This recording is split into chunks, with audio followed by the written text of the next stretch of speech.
চলেন ফিরে যাই। ইবাদতের জগতে সবচেয়ে ব্যতিক্রম ইবাদত সিয়াম। কেউ যদি একদিন সিয়াম থাকে আল্লাহর রাস্তে, তাহলে জাহান্নামকে তার থেকে 70 বছরের পর দূরে সরে দেওয়া হবে। আবার কেউ যদি একদিন আল্লাহকে সন্তুষ্ট করার জন্য সিয়াম থাকে, তাহলে জাহান্নাম তার থেকে 100 বছরের পর দূরে সরে যাবে। 3, কেউ যদি আল্লাহকে সন্তুষ্ট করার জন্য একদিন সিয়াম থাকে, তাহলে জাহান্নাম তার থেকে 500 বছরের পর দূরে সরে যাবে। ফলাফল, কেউ যদি আল্লাহকে সন্তুষ্ট করার জন্য একদিন সিয়াম থাকে, তাহলে ও জান্নাত পাবে।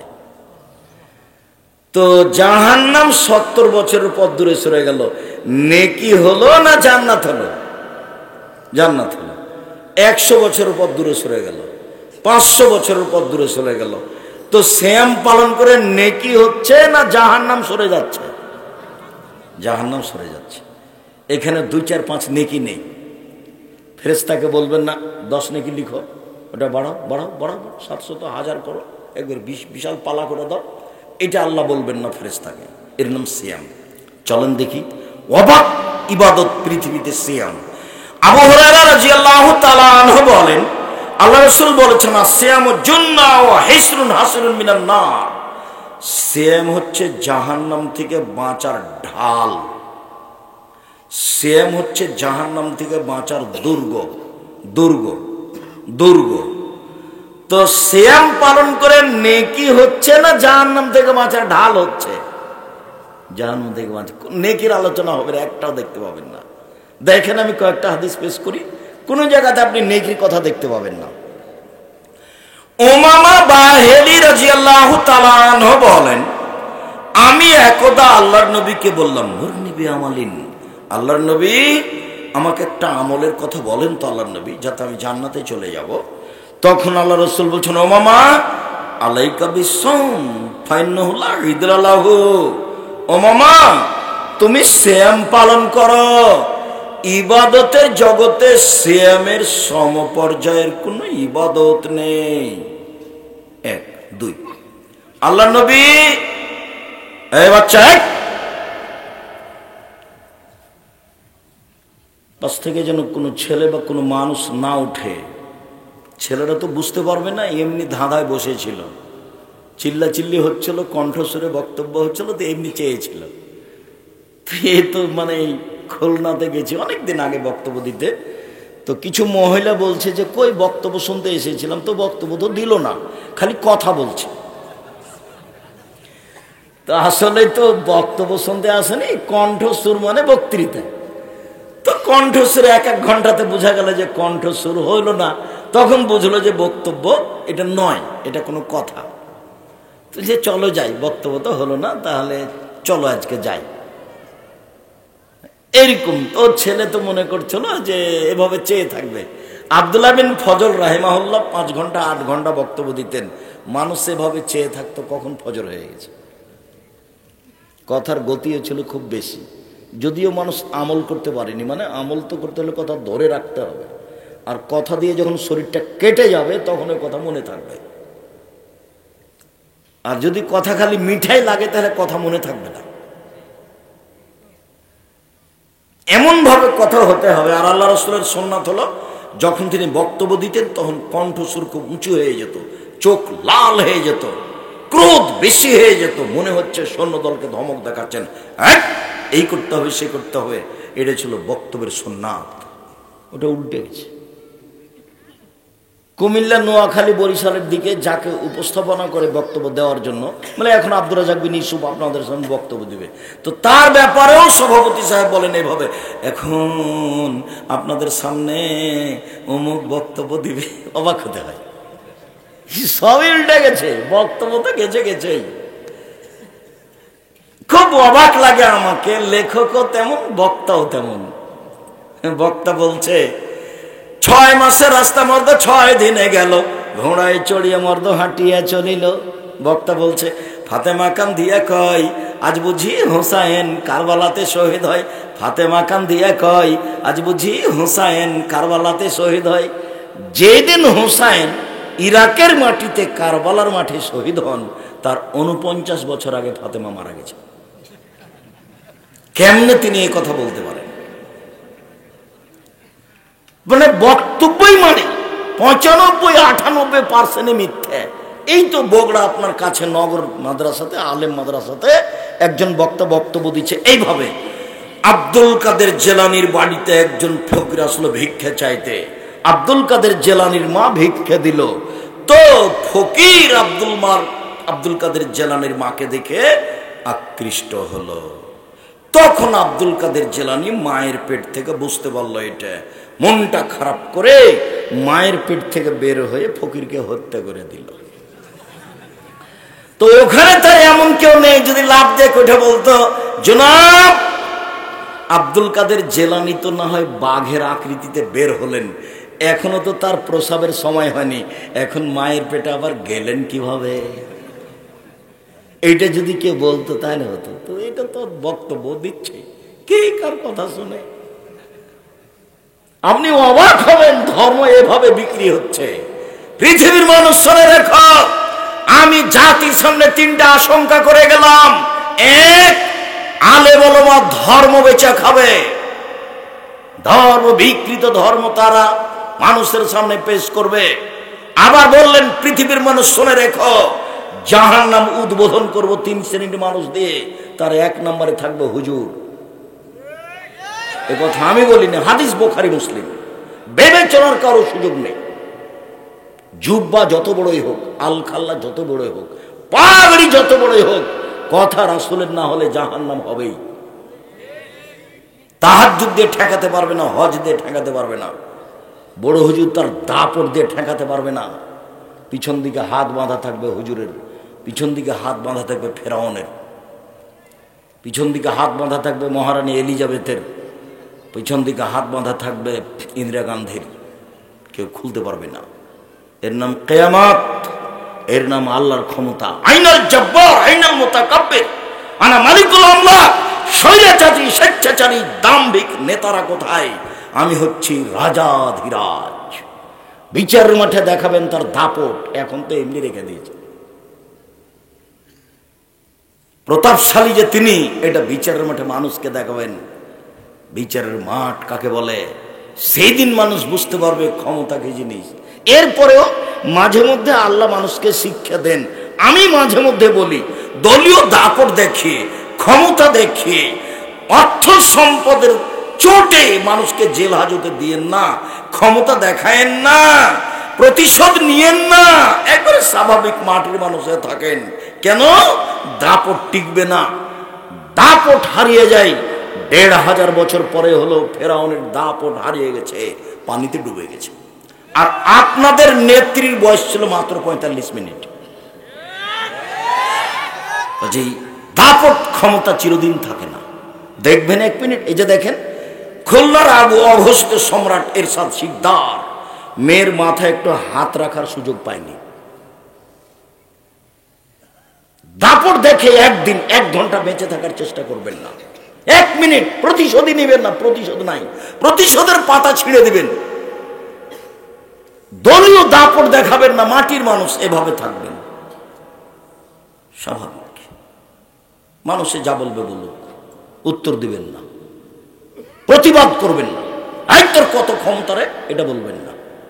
কই কিছু না বলে তো বোঝা যায়। আলেমেরাকে দেখি একবারে একজন আরেকজনকে ধুয়ে ছেড়ে দিচ্ছে। তা আমাকে যখন খুব গালি দেয়, তো একবারে মা বোন থেকে শুরু করে, যখন তার গালি দেওয়া শেষ হয় তখন আবার আমি রিং দিয়ে বলি, ভাইজান আপনার মনে হয় মোবাইলে টাকা শেষ হয়ে গেছে, আরো মনে হয় কিছু গালি ছিল, থাকলে দিয়ে নেন। আমি কোনোদিন উত্তর দেওয়া প্রয়োজন মনে করিনি। তো সেদিন আব্দুল্লাহ বলছে যে আম্মু কিছু মানুষ তো আমার বিরুদ্ধে খুব বলছে, কি বলা যায় আম্মু, আমি কি কিছু বলবো? তখন ওর আম্মা বলছে, ওর আম্মা বলছে, ওর আম্মা ওর হাতটা, তার নিজের হাতটা মুখের সামনে দিয়ে বলছে যে মুখ খুলবো না। তারপর বলছে, তোমাকে আমি মানুষ করিনি পিছন দিকে দেখবা, সেই জন্য সামনের দিকে দেখবা। পিছনে ভেসে গেল, ডুবে গেল, এইটা তোমার দেখা চিরদিনের জন্য নিষেধ, মনে রেখো তুমি। ওর মা বলছে আব্দুল্লাহকে। সম্মানিত দিনী ভাই বোন, পিছনে দেখতে হবে না, মানুষের পিছনে পড়তে হবে না। মানুষ আমাকে ধুয়ে ছেড়ে দেখতে আসে জানে। জীবনে কোনোদিন মানুষের বিরুদ্ধে মামলা করবেন না, শুধু খালি ছাড়। জান্নাত পড়ে আছে আপনার জন্য। এক, সচ্ছল অসচ্ছল অবস্থায় দান করবেন। দুই, মাফ মাফ আল্লাহ হাফিদানিন নাস, যা করেছে করেছে, ঠিক আছে করেছে। বউকে গালি দিবেন না, বউকে চট করে তালাক দিতে যাবেন না, এটা শয়তান করাই। আপনি একটুতে যদি বউয়ের উপরে খেপে যান, আর বউ মহিলা মানুষের একটু বুদ্ধি থাকা দরকার। জীবনে কোনোদিন স্বামীর কাছে অভিমান করবেন না। স্বামীর কাছে অভিমান কি জিনিস? একদিনও তুমি আমাকে ঢাকা শহর দেখতে নিয়ে গেলে না, এর নাম অভিমান। তুমি একটা আমার জন্য ভালো কাপড় কিনলে না, এর নাম অভিমান। তো 4-5টা যখন অভিমান পেশ করেছে, একটা যখন পূর্ণ করেনি, তখন শয়তান ওকে বলছে ওর বউকে যে তোর স্বামী একটাও দেয় না, তোর স্বামী একটাও দেয় না, তুই এখন বল যে তোর সাথে আমি থাকবো না। তখন ওর স্বামী বলছে থাকবি না, যা। তখন বলছে তুমি তালাক দিয়ে দাও, তালাক দিয়ে দাও, তোমার সাথে থাকবো না, তোমার সাথে থাকবো না। তখন ওর স্বামী বলছে যা না, তুই, তোকে 100 তালাক দিলাম, 1000 তালাক দিলাম, তুই যা, এখনই যা। যেমন 1000-100 তালাক দিয়েছে, তেমনি শয়তান চলে গেছে। তখন বলছে যে ইন্না লিল্লাহি ওয়া ইন্না ইলাইহি রাজিউন। আমার যে ছেলে 3জন, মেয়ে, ছেলে মেয়ে 3জন, যে এখন বুদ্ধি, ইন্না লিল্লাহি, কি করা যায়? শয়তান কিন্তু এখন নেই। তালাক দেওয়া যখন হয়ে গেছে, ওয়ে বলেছে তুই আমাকে তালাক দিস না কেন, তুই যে আমার কোনো কথা শুনিস না, একবার আমার অভিমান পূর্ণ করি না, তোর সাথে আমি থাকবো না। তখন এ বলছে থাকবে না, যা, তুই তালাক দিয়ে দে না। তখন বলছে তোকে তালাক দিলাম, 1000 তালাক দিলাম, 100 তালাক দিলাম, 1 কোটি দিলাম। তো যখন তালাক দেওয়া হয়ে গেছে, তখন আর শয়তান নেই। ইন্না লিল্লাহি। আমাদের 3টে ছেলে মেয়ে আছে, এখন বুদ্ধি। তো পাশের ইমামকে জিজ্ঞাসা করেছে, তখন ইমাম সাহেব বলেছেন 1 রাতের জন্য বিবাহ দিতে হবে। তখন বলছে ইন্না লিল্লাহি ওয়া ইন্না ইলাইহি রাজিউন। আর কোনো পথ? আব্দুর রাজাক সাহেবকে বলে দেখেন কি বলে। ভাইজান খুব বেকাতে পড়েছি, খুব বিপদে পড়েছি। কি হয়েছে? রাগে বশত আমি আমার বউকে 1000 তালাক দিয়েছি, সহ্য করতে পারিনি, খুব রাগ বেড়ে গেছে ওর কথার কারণে। আচ্ছা ঠিক আছে, কি আর বলবো, বউকে তালাক দিয়েন না, 2টা মারিয়েন। তালাক দিলে পাতা শেষ। তালাক শব্দটা মুখে বের করবেন না। তালাক যদি দিতেই হয়, তাহলে মানুষ সমাজে বসে মিল খাচ্ছে না, তাই সিদ্ধান্ত নিতে হবে বৈঠকে। মুখে বলবেন না যখন তখন। তালাক খুব কঠিন জিনিস। জিদ করে বললেও সত্য, রাগ করে বললেও সত্য, তৎ করে বললেও সত্য। তালাক তালাকই। হায়েজ অবস্থায় বললেও তালাক, ভালো অবস্থায় বললেও তালাক, তৎ করে বললেও তালাক, মজাক করে বললেও তালাক, তালাক চূড়ান্ত। অতএব তালাক শব্দই ব্যবহার করতে পারবে না।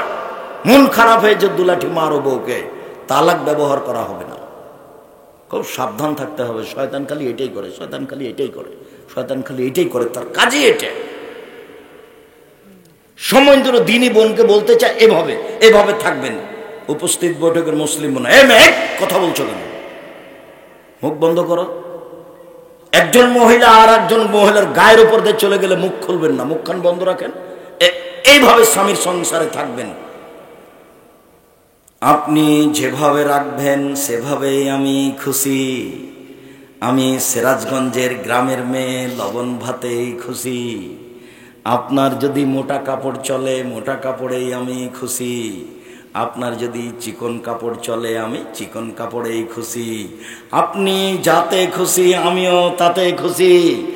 আমি আপনার পায়ের নিচে জীবনকে মিশিয়ে দিতে চাই। আপনার সন্তুষ্টিতে আমি জান্নাত কিনতে চাই, আমি অন্য কিছু চাই না। তখন শয়তান নিচু হয়ে চলে যাবে, যে হলো না রে। শয়তান তো আর কোনো সুযোগ পাচ্ছে না। শয়তান এখন কি বলবে?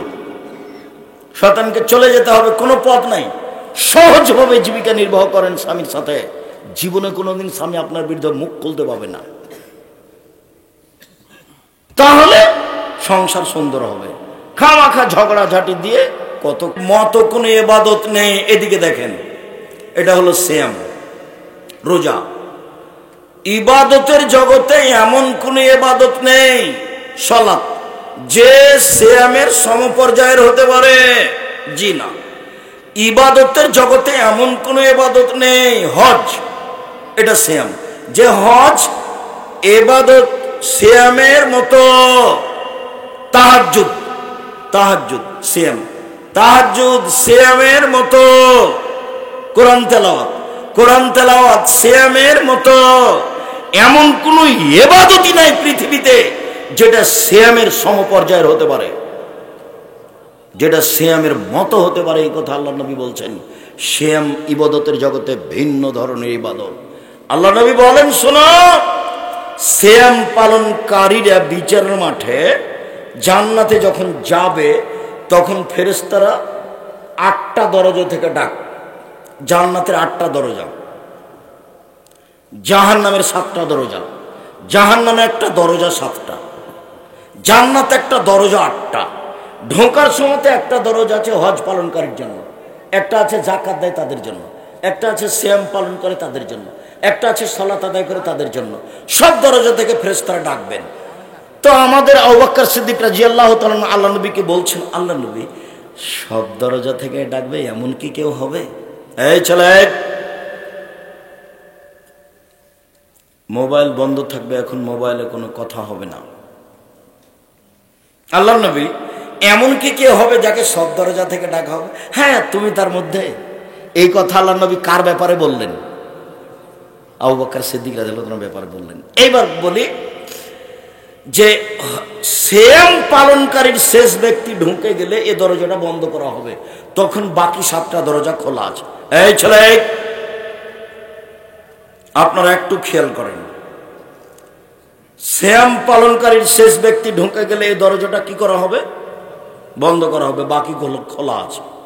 তাহলে হজ পালনকারী যাকাত দেওয়ার দরজা দিয়ে ঢুকতে পারবে, দানকারী সালাত আদায়কারী দরজা দিয়ে ঢুকতে পারবে, কিন্তু দান করে সিয়ামের দরজা দিয়ে ঢুকতে পারবে না।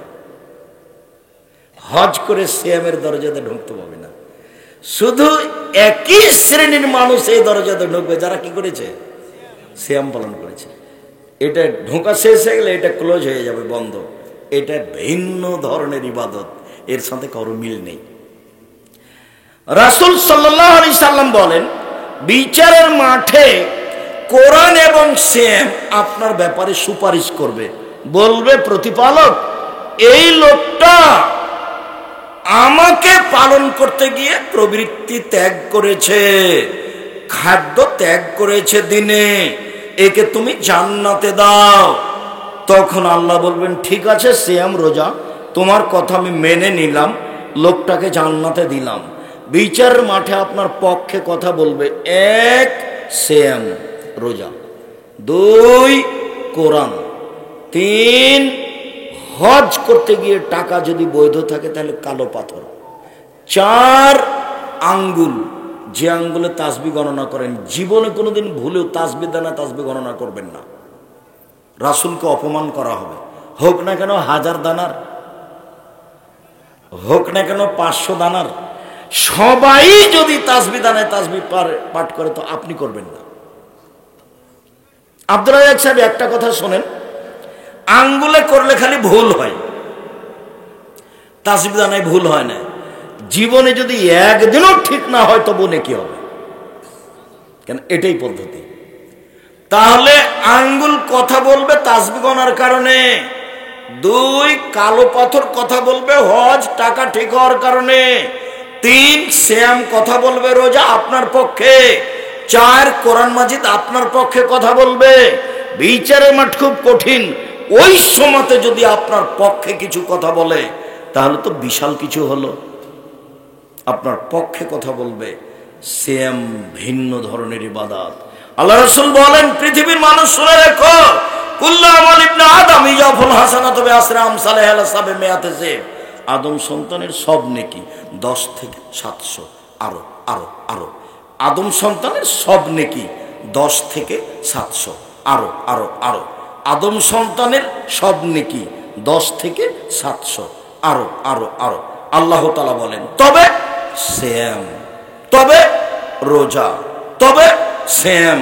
সিয়াম আমার ব্যাপার, ওয়ানা আজিজিবেহি, প্রতিদান আমি দিব। সিয়াম আমার ব্যাপার, প্রতিদান আমি দিব। সিয়াম আমার ব্যাপার, প্রতিদান আমি দিব। আমার কারণে তো সে দুইটা জিনিস ত্যাগ করেছে, এক খাদ্য, দুই প্রবৃত্তি। খাদ্য সবাই ছাড়তে পারে, প্রবৃত্তি কি জিনিস? ঘুম থেকে উঠে দাড়ি চাঁচলে তাকে প্রবৃত্তি বলে। প্যান্টটা টাকনুর নিচে রাখলে তাকে প্রবৃত্তি বলে। দোকানে বসে আড্ডা পিটলে তাকে প্রবৃত্তি বলে। সুদ খালে, ঘুষ দিলে, মারামারি করলে, জেল হাতে দিলে, মানুষকে অপমান করলে তাকে প্রবৃত্তি বলে। দলীয় দাপটে জীবিকা নির্বাহ করলে তাকে প্রবৃত্তি বলে। মহিলার সামনের চুল ছোট করলে তাকে প্রবৃত্তি বলে। আস্কারা মাস্কারা মুখে হাতে চোখে লাগিয়ে জাতির সামনে গেলে তাকে প্রবৃত্তি বলে। স্কিন পায়জামা পরে জাতির সামনে গেলে তাকে প্রবৃত্তি বলে। নখ বড় রেখে নেইল পালিশ দিলে তাকে প্রবৃত্তি বলে। বেপর্দা হয়ে চললে তাকে প্রবৃত্তি বলে। ওরা রোজা থাকে, ওরা সিয়াম থাকে না। এই ছেলে, সিয়াম মানে কি বলো? বিরত থাকা। আর রোজা মানে উপবাস থাকা। প্রত্যেক দিন সকালে তুমি সুন্দর করে দাড়ি চাঁচো, বলো তো তুমি রোজা থাকো না সিয়াম থাকো? রোজা থাকো। উপবাস হচ্ছে এমনিতেই, বিকেলে কিছু হবে না, তোমার না খেয়ে থাকাটাই বৃথা। একবারে সুন্দর করে টিভি চালু করেছে, রাত 12টা পর্যন্ত চলছে, চ্যাংড়া পিলে বসে আছে, চা খাচ্ছে, আড্ডা পিটছে। তুমিও মনে করছে মাঝে মধ্যে চা খাচ্ছে, আমার টাকা ইনকাম হচ্ছে। একদিন দেখবে দোকানটাই নাই। এলো হলো প্রবৃত্তি। সম্মানিত দিনী ভাই বোন, কথা কাছিয়ে নি, লম্বা করে বলতে চেয়েছিলাম, অন্যদিকে কথা বলতে সময় চলে গেছে, সাথে সাথে অনেক 1-1.5 ঘন্টা দেরিতে এসেছি এটাও। অতএব কথা গুটিয়ে নিয়ে এবার চলেন মুহররমের সিয়াম। যখন আল্লাহর নবী মুহররমের সিয়াম থাকলেন এবং থাকতে বললেন, তখন সাহাবীগণ বলছেন, বলেন কি? আরে মুহররমের 10 তারিখ তো অনেক বড় দিন, ইহুদি খ্রিস্টানের বড় দিন। এই দিনে আল্লাহ ফেরাউনকে ডুবিয়ে দিয়েছেন সদল বলে। এই দিনে মূসাকে আল্লাহ বাঁচিয়ে দিয়েছেন সদল বলে। তখন মূসা বলেছিলেন, আল্লাহ এত বড় যে তুমি আমার উপকার করলে, তা আমি কি তোমার শুকরিয়া আদায় করি? যাক, আমি এই দিনে সিয়াম থাকলাম, এটা হলো তোমার শুকরিয়া। তো আমাদের নবী বলছেন, ও মদিনার ইহুদিরা, তোমরা মুহররমের 10 তারিখে সিয়াম থাকো কেন? তখন ইহুদিরা বলল, এটা আমাদের বড় দিন। এই দিনে আল্লাহ মূসাকে বাঁচিয়ে দিয়েছেন সদল বলে, ফেরাউনকে ডুবিয়ে দিয়েছেন সদল বলে। মূসা শুকরিয়া আদায় করতে সিয়াম থেকেছিলেন। আমাদের নবী বলছেন, আমি মূসার চেয়ে বেশি হক রাখি, এই দিন শুকরিয়া আদায় করার জন্য আমিও থাকলাম। যেমন বললেন আমিও থাকলাম, তখন সাহাবীগণ বলছেন, বলেন কি আপনি? এই দিন তো ইহুদিদের বড় দিন, এই দিনে তো সিয়াম থাকা যাবে না, ওদের এটা বড় দিন, আপনি বলছেন ওদের বিরোধিতা করতে হবে।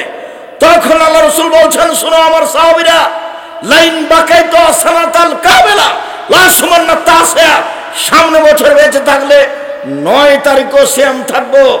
মুহররমের 9 তারিখ হবে বিরোধিতা, আর 10 তারিখ হবে শুকরিয়া।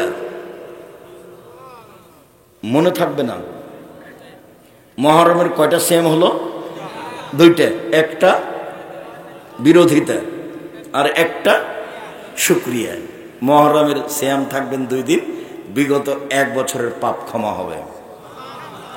আল্লাহ নবী বলেন, সিয়ামে আরাফা, কেউ যদি আরাফার একদিন সিয়াম থাকে তাহলে আগে পরে 2 বছরের পাপ ক্ষমা হবে।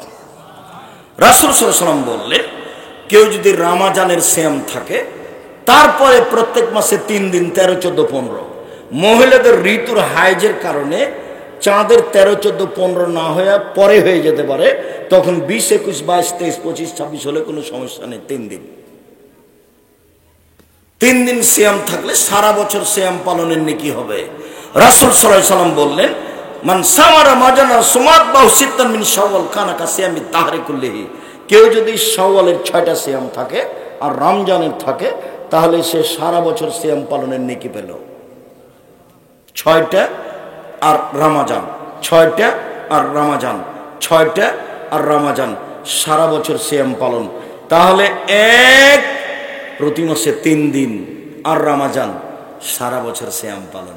2, শাওয়ালে 6টা, আর রমাজান, তাহলে সারা বছর সিয়াম পালন। একটু উপস্থিত বৈঠকের দিনই মুসলিম বোন কথা বলছেন কেন? মুখখান বন্ধ রাখেন। আগে হায়েজের ছুটে যাওয়া সিয়াম পালন করতে হবে শাওয়াল মাসে, কথা ঠিক নয়। হায়েজের রমাজানে যে সিয়াম ছুটে গেছে ওটা মরা পর্যন্ত সময়, যেদিন পারবেন সেদিন করবেন। এই ছেলে, ওরা যে কথা বলে আমি শুনতে পাই তুমি শুনতে পাও না, এই পাড়ার ছেলেরা কোথায়? পাহারা দাও, এখানে পাহারা দাও, মধ্যে পাহাড় ওখানে পাহারা দাও। এসব যুবক যারা সামনে দিয়ে হেঁটে চলে যায় তাদের তো একটা লজ্জা থাকা দরকার। তুমি নিজেকে পশু প্রাণী মনে করো কেন? আমি এখানে কথা বলি, তুমি এভাবে লজ্জাহীনভাবে হাঁটো কি করে? তুমি কি নিজেকে গরু ছাগল মনে করছো? আমি তো এটা মনে করিনি। তুমি কি নিজেকে পশু প্রাণী মনে করছো? আমি তো মনে করিনি তোমাকে পশু প্রাণী মনে করিনি। আমি আল্লাহর নবীর কথা বলছি, তোমার বুদ্ধি হয়েছে, তুমি মানুষ। আমি তোমাকে গরু ছাগল মনে করিনি। তুমি নিজেকে গরু ছাগল মনে করছো কেন? তুমি নিজেকে পশু প্রাণী মনে করছো কেন? বুঝে না ওরা, অন্তর আছে বুঝে না, বোঝা দরকার। দেখে না ওরা, চক্ষু আছে দেখে না, দেখা দরকার। শোনে না ওরা, কান আছে শোনে না, শোনা দরকার। ওলায়েকা কালা আনাম, তারা পশু প্রাণীর মতো, তারা গরু ছাগলের মতো, তারা কুকুর শ্রীলের মতো, বালু মাজাল বরং তার চেয়ে খারাপ। রাসূল সাল্লাল্লাহু আলাইহি সাল্লাম বললেন, পৃথিবীর মানুষ শুনে রেখো, 2 দিন সাপ্তাহিক রিপোর্ট পেশ করা হয় আল্লাহর কাছে পাপ নেকি, বৃহস্পতিবার সোমবার। আমি মুহাম্মদ সাল্লাল্লাহু আলাইহি সাল্লাম পছন্দ করি, ভালোবাসি। ইরফা আমালি ওয়া আনা সায়েম, সাপ্তাহিক রিপোর্ট যখন আল্লাহর কাছে দেওয়া হবে তখন আল্লাহ দেখো আমার রিপোর্ট দেখো, সিয়াম অবস্থায় দেখো, এনে দেখো সিয়াম অবস্থায় দেখো। তো আল্লাহর নবী তার রিপোর্টটা আল্লাহকে কোন অবস্থায় দেখাতে চাইতেন? সিয়াম অবস্থায়। আজ থেকে বৃহস্পতিবার সোমবার সিয়াম থাকতে হবে, জরুরি, থাকতেই হবে। থাকেন, ফরজ বলিনি আমি। কেন থাকেন না কেন? কি হয়েছে থাকেন না কেন? সাহারি খেয়েই থাকতে হবে, জরুরি, এটা সুন্নাত। আমার জীবনে সাহারি খেয়ে সিয়াম থাকা হয়ই নাই, এমনিতেই আছে। ছাত্র জীবনে থাকতাম, এখন ওটা হিসাবই আসে না, মানে সাহারি খেতে হয় পরিবেশই আসে না। আমি তো চট্টগ্রাম থেকে আসছি, সকাল 8টা হয়ে যাবে রাস্তাতেই, কিসের সাহারি? তাড়াহুড়া করছি, ক্লাসে যেতে হবে। থাকেন না কেন সিয়াম? কেন বৃহস্পতিবার থাকেন না? কেন সোমবারে থাকেন না কেন? উপস্থিত বৈঠকের মুসলিম বোন, আপনি থাকেন না কেন? বাড়িতেই তো থাকেন। হাটে যাওয়া লাগে আপনাকে, বাজারে যাওয়া লাগে আপনাকে? যান নাকি? ভ্যানিটি ব্যাগ নিয়ে যান নাকি? ছি ছি ছি ছি ছি। স্বামী মরে গেছে, দেবর মরে গেছে, ভাসুর মরেছে, ভাইয়ের ছেলেরা মরেছে, বোনের ছেলেরা মরেছে, সবই মরে গেছে, আপনি একাই আছেন। আপনি কেন ভ্যানিটি ব্যাগ করে হাতে করে বাজারে যান? আপনার শরম হয় না কেন? কেন যাবেন কেন? কই আমরা তো যাই না, আমরা তো বেঁচে আছি। আমাদের বাড়িতে তো বাজারে যাওয়া কতটা স্বপ্নেও দেখে না। আমরা পুরুষ মানুষই যায় না। আমি এখন পর্যন্ত কোনোদিন চায়ের স্টলে বসিনি। ভিতরে চায়ের স্টল আছে। জামিয়া সালাফিয়া বিশাল প্রতিষ্ঠান, শিরক মুক্ত প্রতিষ্ঠান জামিয়া সালাফিয়া, বিদআত মুক্ত প্রতিষ্ঠান জামিয়া সালাফিয়া, হিংসা মুক্ত প্রতিষ্ঠান জামিয়া সালাফিয়া, দল মুক্ত প্রতিষ্ঠান জামিয়া সালাফিয়া, সংগঠন মুক্ত প্রতিষ্ঠান জামিয়া সালাফিয়া, দেশের সর্ববৃহৎ প্রতিষ্ঠান জামিয়া সালাফিয়া। শিক্ষক মানে শিক্ষক সংখ্যায়, শিক্ষক গুণে, আয়াতনে, যেটা রাজশাহীতে আছে ডাঙ্গিপাড়া, সেটা প্রায় 40 বিঘা জমির উপরে। যেটা মেয়েদের তানোরে রেডি হচ্ছে, এটা প্রায় ৭০ বিঘা জমির উপরে। যেটা আপনার রূপগঞ্জ, নারায়ণগঞ্জ, ঢাকা, কাঞ্চন ব্রিজ 21 নম্বর সেক্টরের সাথে লাগা, এটা প্রায় 100 বিঘা জমির উপরে। যেটা দিনাজপুরে, সেটা প্রায় 20 বিঘা জমির উপরে। 8-10 বিঘা জমি আছে ফেনীতে, 8-10 বিঘা জমি আছে কুষ্টিয়ায়, 8-10 বিঘা জমি আছে ময়মনসিংহে। এরকম বহু জেলায় জমি আছে, চট্টগ্রাম শহরে আছে, যেগুলোতে জামিয়া সালাফে গড়ে উঠবে। এখন জামিয়া সালাফে প্রায় আপনার 5000-এর বেশি ছেলে মেয়ে আছে। 300 জনের বেশি শিক্ষক শিক্ষিকা আছে, প্রায় বেতন লাগে এখন প্রতি মাসে 40 লক্ষ প্রায়। কিভাবে চলে সেটা আমি নিজেও জানি না। তবে জামিয়া সালাফিয়া বৈদেশিক সংস্থা দিয়ে চলে না, কোনো দেশের বিত্তশালী দিয়ে চলে না, দেশের সরকারি অনুদানে চলে না। জামিয়া সালাফের শিক্ষক বাইরে আদায় করতে যেতে পাবে না, রসিদ বহি বাইরে ব্যবহার হয় না। কিভাবে চলে? আপনি আমি 5 টাকা 10 টাকা 5,000 50,000 টাকা দিয়ে এভাবেই চলছে তো, এবং খুব ভালো অবস্থায় চলছে। জামিয়া সালাফে আপনি স্বাভাবিকভাবে ঢুকতে পাবেন না, পাহারাদার আছে, রিসিপশন আছে, পূর্ণ পরিচয় ছাড়া আপনাকে চলে যেতে হবে, ঢুকতেই পাবেন না। এদেশের ভিন্ন ধরনের প্রতিষ্ঠান জামিয়া সালাফিয়া, একটি কওমি মাদ্রাসা, পাহারাদার দিয়ে চলে আর রিসিপশন দিয়ে চলে। আবার মেয়েদের এখানে রিসেপশন আছে, পাহারাদার পুরুষ আছে বাইরে, ভিতরে মহিলা পাহারাদার আছে, আবার রিসেপশন আছে, তার নাম জামিয়া সালাফিয়া। 519 জন খালি এতিমি আছে, 519 জন খালি এতিমি আছে। যাবেন, এই যে 13-14 সম্মেলন, সৌদি আরবের বক্তা থাকবেন, পাকিস্তানের থাকবেন এহসান এলাহি জহিরের ছেলে ইবতেসাম এলাহি জহির, পাকিস্তান থেকে যারা আসছেন কয়েকজন তারা থাকবেন, নেপাল থেকে আসছেন, ভারত থেকে আসছেন। এই যে আপনার প্রতিষ্ঠান, নিজের প্রতিষ্ঠান আহলে হাদিসের জামিয়া সালাফে, রূপগঞ্জ, নারায়ণগঞ্জ, ঢাকা, পূর্বাচল, কাঞ্চন ব্রিজের পাশে, দেশের সর্ববৃহৎ প্রতিষ্ঠান, প্রায় 100 বিঘা জমির উপরে, যেখানে একটা মসজিদ তৈরি হচ্ছে 200 শতক জমির উপরে, যার একতালে 7 থেকে 10 হাজার মানুষ সালাত আদায় করতে পারবে।